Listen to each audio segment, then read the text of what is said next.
entrenamiento, ¿no? Que no nos quedemos dormidos luego, porque luego empezamos así.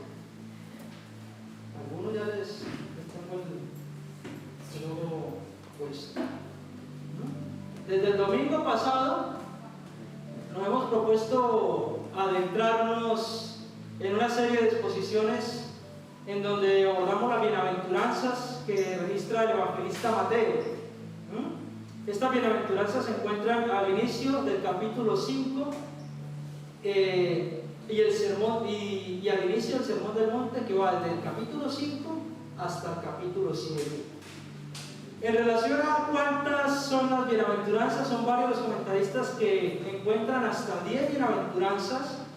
Sin embargo, la gran mayoría de eruditos llegan a una misma conclusión de que son en total 8, porque ellos lo que hacen es que unen desde el versículo 10 hasta el versículo 12, dicen que es una sola bienaventuranza.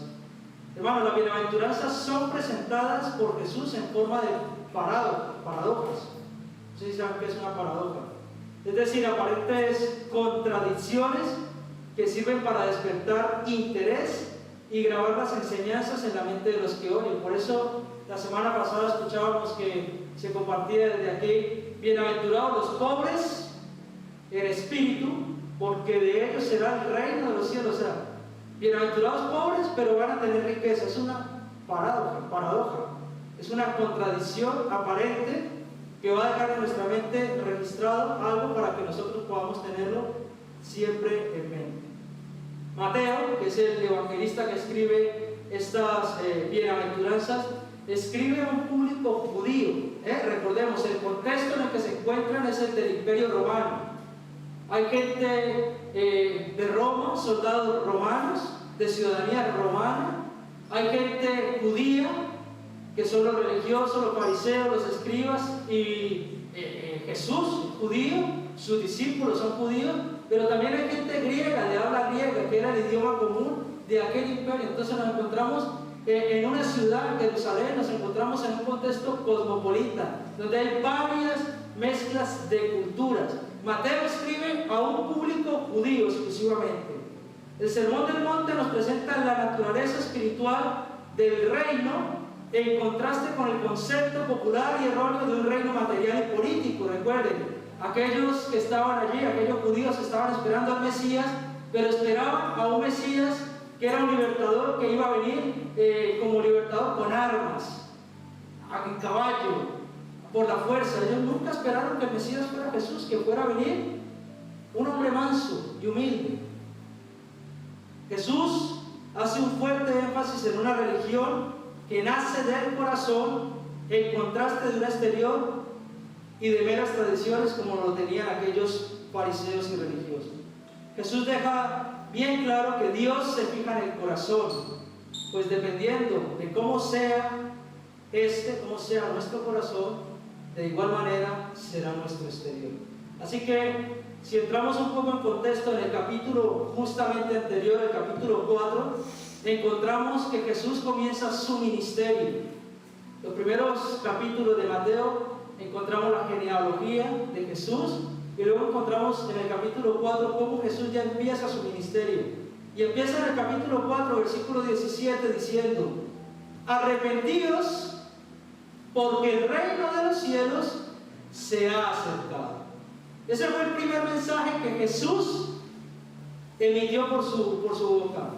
Arrepentidos, porque el reino de los cielos se ha acercado. Y estamos medio capítulo antes de empezar el capítulo 5 con las bienaventuranzas. 2 versículos después, en el versículo 19, veremos cómo llama a Pedro y a su hermano Andrés, 2 jóvenes judíos pescadores, a los que les dice: dejen las redes y síganme, porque yo les haré pescadores de hombres. Y teniendo en cuenta esto, hermanos, estos datos, hoy vamos a ver la segunda bienaventuranza, y para ello vamos a leer Mateo capítulo 5, versículo 4, donde se dice, Jesús hablando a un círculo muy cercano, a sus discípulos, dice: bienaventurados los que lloran, porque ellos recibirán consolación. Claro, y así, si lo miramos, esta paradoja es bastante fuerte, ¿verdad? Y yo me preguntaba, ¿por qué son bienaventurados los que lloran? Esa es la pregunta que le hemos hecho al texto en el día de hoy, y vamos a intentar resolverla entre todos. ¿Por qué Jesús dice que son bienaventurados los que lloran. En primer lugar, hermanos, son bienaventurados los que lloran porque expresan su dolor. Hermanos, yo me he preguntado por qué Jesús dice que son bienaventurados. Y digo, es porque van a recibir consolación, que es la segunda parte del versículo. Dice, bienaventurados los que lloran porque van a recibir consolación. Si a usted le dicen, vas a llorar mucho, pero no te preocupes, serás consolado, ¿cómo te quedas? ¿Te dan ganas de llorar? ¿Te dan ganas de sufrir?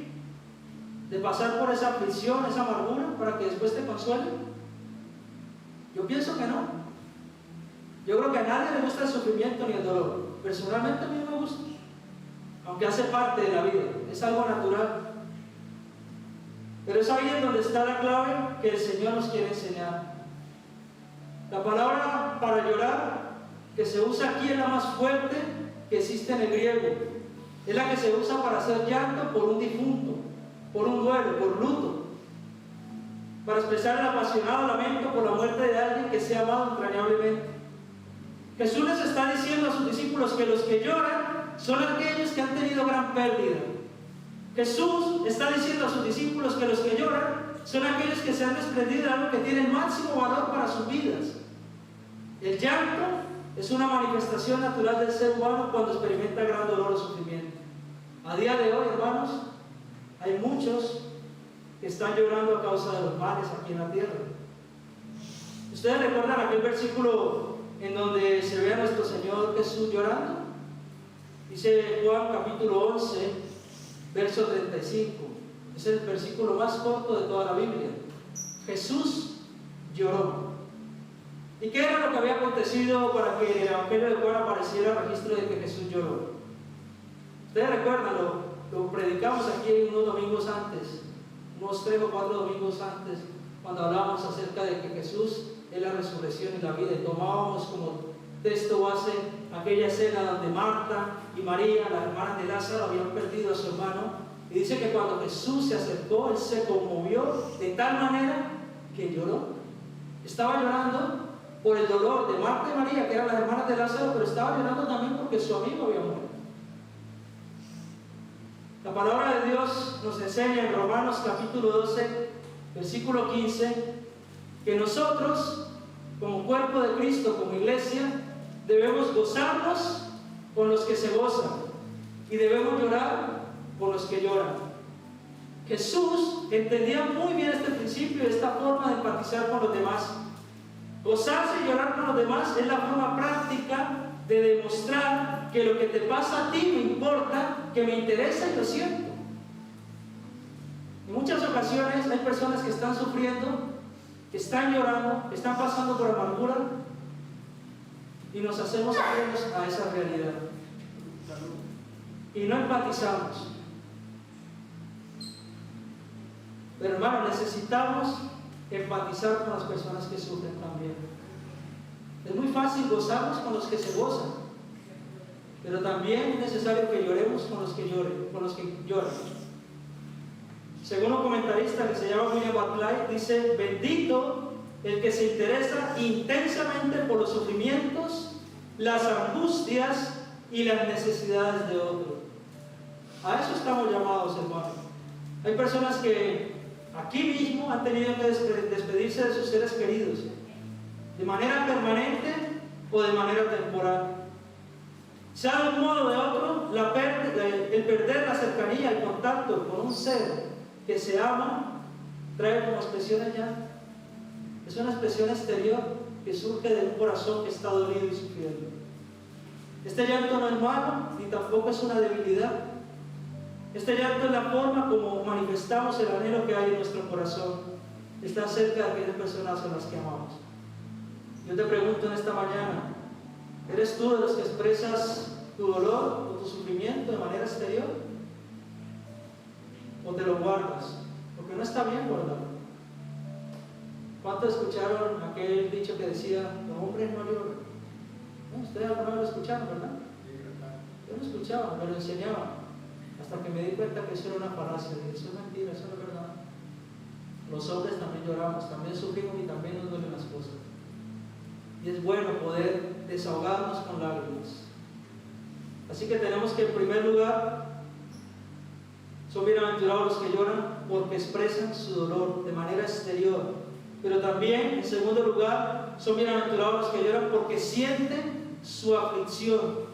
Fíjense lo que dice: bienaventurados los que lloran. Cuando hablamos de llanto, de lágrimas, es porque hay un dolor dentro de nuestro ser. La palabra llorar en el original también es traducida como sufrir. Es decir, bienaventurados los que sufren. Y es aquí en donde empieza a tomar más dirección lo que Jesús está enseñando. Si miramos un momento cómo comienza este capítulo 5, estamos en el versículo 4, pero si miramos el versículo 1 y 2, nos daremos cuenta que dice el evangelista Mateo, versículo 1: viendo la multitud, ¿quién? Jesús subió al monte y sentándose, vinieron a él sus discípulos y abriendo su boca les enseñaba diciendo. Así que tenemos que Jesús vio a la multitud.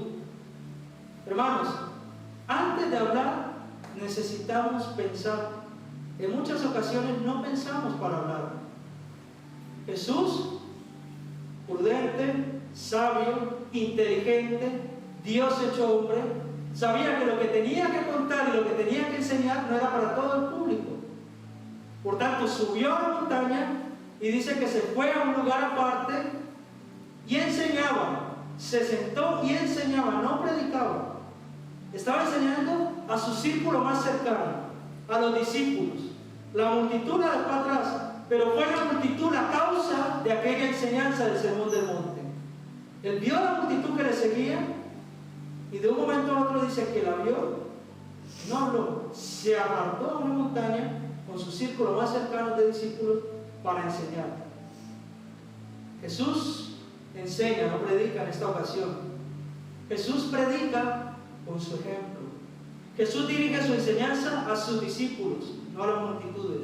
Aquella multitud seguía a Jesús por las manifestaciones y los milagros que él hacía. Volvamos nuevamente al capítulo 4, versículo 23, para que veamos un poco y vayamos encajando toda la historia. Dice Mateo capítulo 4, verso 23, justo después de que Jesús comienza su ministerio y de aquella predicación: arrepentidos porque el reino de los cielos se ha acercado. El evangelista registra que Jesús recorrió toda Galilea, enseñando en las sinagogas de ellos y predicando el evangelio del reino y sanando toda enfermedad y toda dolencia en el pueblo. Es decir, que aquella multitud estaba siguiendo a Jesús por los milagros, porque necesitaban un milagro para sus vidas. Y Jesús los vio y dijo: un momento, voy a hacer una pausa, me voy con mis discípulos y les voy a enseñar algo magistral, el Sermón del Monte, comenzando por estas bienaventuranzas. Muchos le estaban siguiendo por interés personal, otros tantos porque tenían gran necesidad de ser aliviados de tanta opresión que sufrían. El solo hecho de estar enfermo en aquel entonces era causa de señalamiento y aislamiento. Los enfermos vivían la discriminación y apartamiento social. Supuestamente, aquellos que estaban enfermos estaban bajo maldición a causa de sus males. Había otras personas que estaban endemoniadas y Jesús también les sanó. Aquella multitud estaba sufriendo la injusticia social de su tiempo. Y esto, hermanos, produce dolor, sufrimiento y llanto. Aquel que está enfermo, aquel que está con una injusticia en su corazón, aquel que está siendo maltratado, oprimido, aquel que sufre las desavenencias de este mundo, sufre y le duele en el corazón. Y Jesús vio la multitud, vio el dolor, vio el llanto, vio el sufrimiento que había en aquellas personas. Hermanos, hay muchos sentimientos cuando hay dolor y sufrimiento: tristeza, enfado, culpa, bloqueo, soledad, ansiedad, fatiga, impotencia, anhelo, insensibilidad, confusión, entre otras. Son sensaciones espirituales o actitudes que asaltan a aquel que sufre cuando pierde a alguien y está de luto. ¿Qué nunca le ha pasado? Bueno, yo afortunadamente no he perdido a ninguno de mis dos padres, Pero estoy seguro que aquella persona que ha perdido a un padre, a una madre, o a un hijo, a un ser querido, un hermano, le atacan todo este tipo de sensaciones, llanto, dolor, impotencia. Le preguntan a Dios por qué. Es normal, es normal. Actitudes que asaltan al espíritu. La actitud de Jesús fue opuesta a la de los fariseos y los religiosos. El mensaje de Jesús, el mensaje que Jesús estaba predicando, no era el esperado por aquel público. Los judíos conocían la religión desde la infancia, pero el problema es que no habían entendido cuál era la verdadera religión, la que nace del corazón. Ellos estaban más preocupados por las cosas externas y las tradiciones que por el interior y la transformación del corazón. En el contexto judío existía la costumbre de contratar plañideras. ¿Sabéis qué son las plañideras, verdad? Las lloronas, se llaman las lloronas. Jesús vio el interior de las multitudes, mientras los fariseos y religiosos se preocupaban por lo exterior, al punto que contrataban personas que no conocían para nada ni punto para que lo vinieran a llorar. Y era más importante para ellos eso que el muerto en verdad. Así que hay una escena también en Lucas capítulo 8, desde el verso 40 al 56, pero no hace falta que lo busquen, donde encontramos a Jesús en una situación bastante interesante. La palabra de Dios narra cómo se cruzan dos historias en una sola y cómo Jesús la resuelve de manera categórica. Encontramos entonces a Jairo, un principal de la sinagoga, un religioso de aquel entonces, un sacerdote de un templo judío que enseñaba la Torá, que está bastante preocupado, está bastante angustiado porque su hija está enferma en casa y está muriendo. Pero por lo visto han escuchado que hay un predicador itinerante por aquel alrededor que está predicando y está sanando toda enfermedad y toda dolencia del pueblo. Y se da cuenta que la única solución y su única esperanza está en acercarse a aquel que es fuente de vida, Jesús, el Hijo de Dios, Dios hecho hombre. Y la palabra relata allí en Lucas capítulo 8, versos de 40 a 56, que Jairo se acerca a Jesús y le dice a Jesús: mi hija está muy enferma, está grave de muerte. Pero entre tanto que hay esa conversación, la palabra nos enseña que hay una mujer que en medio de las multitudes que agolpaban a Jesús, que lo apretaban, se acerca y toca el borde del manto de Jesús. Jesús para en un momento y dice: cuidado, aquí ha pasado algo, se ha desprendido poder de mí, alguien me ha tocado. El apóstol Pedro indaga a Jesús y le dice: pero Jesús, ¿no te das cuenta que todos te aprietan y tú dices que quién me ha tocado? Jesús le dice: sí, he sentido que ha salido poder de mí. Entonces aquella mujer que tenía flujo de sangre durante 12 años y dice la palabra de Dios que había ido a toda clase de médicos, a toda clase de los médicos allí en el original, se traduce por hechiceros, por curanderos, a toda clase de entidad que pudiera sanarla, entre comillas.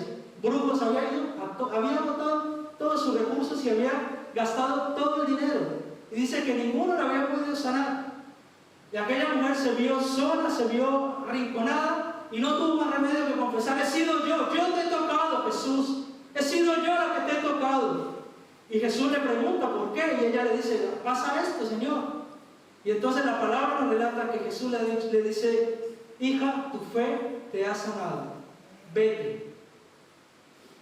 Así que encontramos estas dos historias que se juntan, y de repente, entre tanto que pasaba esto, llega alguien de la casa de Jairo a traerle la mala noticia a Jairo. Le dice: oye, ya no molestes más al maestro, no molestes más a Jesús, tu hija murió, ya no hay solución, ya no hay esperanza. Y Jesús voltea a mirar a Jairo con ojos de compasión, con ojos de amor, y le dice: de eso nada, ella no está muerta, ella duerme, solamente cree. Así que la Biblia relata que Jesús va a la casa de Jairo y encontramos a aquellas personas que estaban llorando con amargura, las plañideras, lo que hace la religión. Y cuando Jesús dice, ella no está muerta, ella duerme, la palabra lo pone claramente, que empezaron a burlarse de él. La religión, hermanos, sin fe es muerta. Amén. Es muerta. Y eso hacen los religiosos. Se dan golpes en el pecho, pero no tienen fe.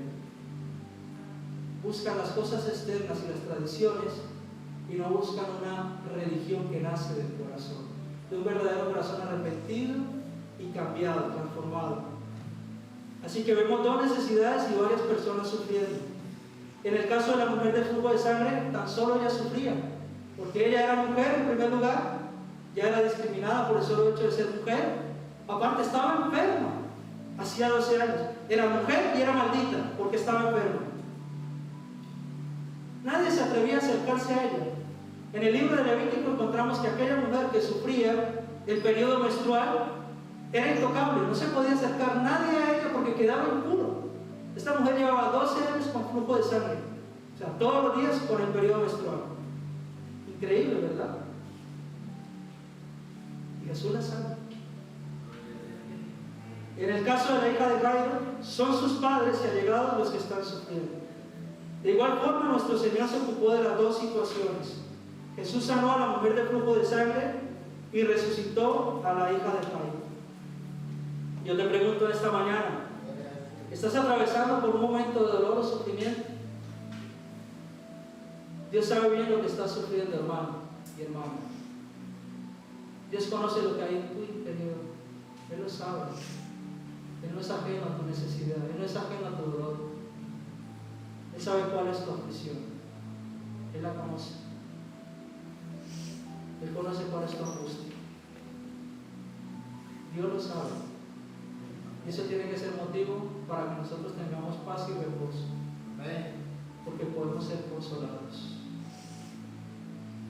Aleluya. Gloria a Dios. Amén. En tercer lugar, son bienaventurados los que lloran, porque recibirán consolación. Qué bueno que es el Señor, hermanos. Dichosos, alegres, felices los que lloran o sufren, porque van a recibir consolación. Consolar en la Real Academia Española, en la RAE, quiere decir aliviar la pena o aflicción de alguien. Gracias al Señor que nosotros ya hemos recibido consolación. Nosotros, sus hijos, ya hemos recibido consolación de parte de Él. Ya desde el Antiguo Testamento se había anunciado que vendría el Mesías y que cumpliría su propósito en la tierra. Si leemos Isaías 61, del 1 al 3, nos daremos cuenta. Dice aquel profeta, 700 años de que el Mesías viniera a esta tierra, dice: el Espíritu de Jehová, el Señor, está sobre mí, porque me ungió Jehová, me ha enviado a predicar buenas nuevas a los abatidos, a vendar a los quebrantados de corazón, a publicar libertad a los cautivos y a los presos apertura de la cárcel, a proclamar el año de la buena voluntad de Jehová y el día de venganza del Dios nuestro, a consolar a todos los enlutados, a ordenar que a los afligidos de Sión se les dé gloria en lugar de ceniza, óleo de gozo en lugar de luto, manto de alegría en lugar del espíritu angustiado, y serán llamados árboles de justicia, plantío de Jehová, para gloria suya. Es aquí donde encontramos la respuesta de por qué son bienaventurados los que lloran. Amén. La respuesta no es porque van a ser consolados, hermanos. Ese es el proceso, serán consolados. La respuesta es: bienaventurados los que lloran, para la gloria suya. Que van a ser consolados para la gloria suya. Esa es la respuesta, para la gloria suya. Si tú estás llorando, estás sufriendo, estás pasando angustia, aflicción, déjame decirte de parte de Dios en esta mañana: vas a ser consolado, consolada, para la gloria de nuestro Señor. Es para la gloria de nuestro Señor. Aleluya.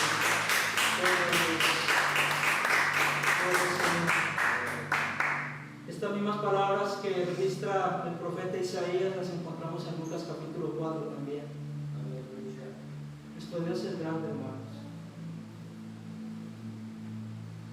Tal cual aparece en Isaías 61, aparece en Lucas capítulo 4. Dios es grande. Él mismo vino a dar buenas nuevas a los pobres. Él mismo vino a sanar a los quebrantados de corazón. Él mismo vino a pregonar libertad a los cautivos. Él mismo vino a dar vista a los ciegos. Él mismo vino a poner en libertad a los oprimidos. Él mismo vino a predicar el año agradable del Señor. Él mismo vino a consolarnos, a sanarnos de toda dolencia y enfermedad. Nosotros antes estábamos entre aquella multitud que seguía a Jesús única y exclusivamente por sus milagros. Ahora somos parte de aquellos que son sus discípulos, que podemos sentarnos y escuchar cómo nuestro Señor nos enseña. Nosotros ahora estamos llamados a consolar a otros, de la misma forma que Dios nos consuela en nuestras tribulaciones. Dice la palabra de Dios en 2 Corintios capítulo 1 del 3 al 5. El apóstol Pablo hablando comienza esta carta de esta manera: bendito sea el Dios y Padre de nuestro Señor Jesucristo, Padre de misericordias y Dios de toda consolación, el cual nos consuela en todas nuestras tribulaciones, para que podamos también nosotros consolar a los que están en cualquier tribulación, por medio de la consolación con que nosotros somos consolados por Dios. Porque de la manera que abundan en nosotros las aflicciones de Cristo, así abunda también por el mismo Cristo nuestra consolación. Estamos llamados a consolar a otros. Ya no hacemos parte de la multitud, ahora somos parte de aquel círculo cercano de Jesús. Somos llamados sus amigos. Ya no os diré más mis discípulos, sino amigos. Somos sus amigos. Tenemos un Dios cercano, un Dios real, un Dios al cual nos podemos acercar y hablar, y poner nuestras cargas para que Él nos consuele, y de esa misma manera consolar a otros. El mundo está en sufrimiento y dolor. La gente experimenta sentimientos tal como aquella multitud. La ansiedad, el desespero y la angustia son el reflejo de la opresión que se vive en estos tiempos. El mal que hay en el interior del ser humano arrastra consecuencias negativas y eternas. Necesitamos, hermanos, urgentemente compartir las buenas nuevas de salvación, levantarnos como aquellas atalayas en el siglo XXI y poder decir: arrepentidos, porque el reino de los cielos se ha acercado, en el nombre de Cristo Jesús. Es necesario, es urgente. Hay muchos sufriendo a causa de sus delitos y pecados que necesitan ser libertados. Hay muchos que necesitan salir de su angustia. Hay muchos que deben arrepentirse de sus pecados. Hay muchos, hermanos, que están sintiendo dolor y sufrimiento por sus malas acciones, por sus malas decisiones delante de los hombres y sobre todo delante de Dios, a quien han ofendido con sus malos comportamientos. En silencio. Tienen una angustia en su corazón. Están gritando en silencio. Aquellas personas que se dicen son duras, no creen, a mí nada me pasa, son las que más sufren. Que el Señor nos ayude a acercarnos con amor y poder traerles una palabra de bendición, de esperanza, de ánimo, y podamos transmitirle la buena nueva de salvación. Así que bienaventurados los que lloran, porque en primer lugar muestran su dolor, no lo esconden. Son honestos, son sinceros, son humildes al reconocer que sufren. Bienaventurados los que lloran porque sienten su aflicción.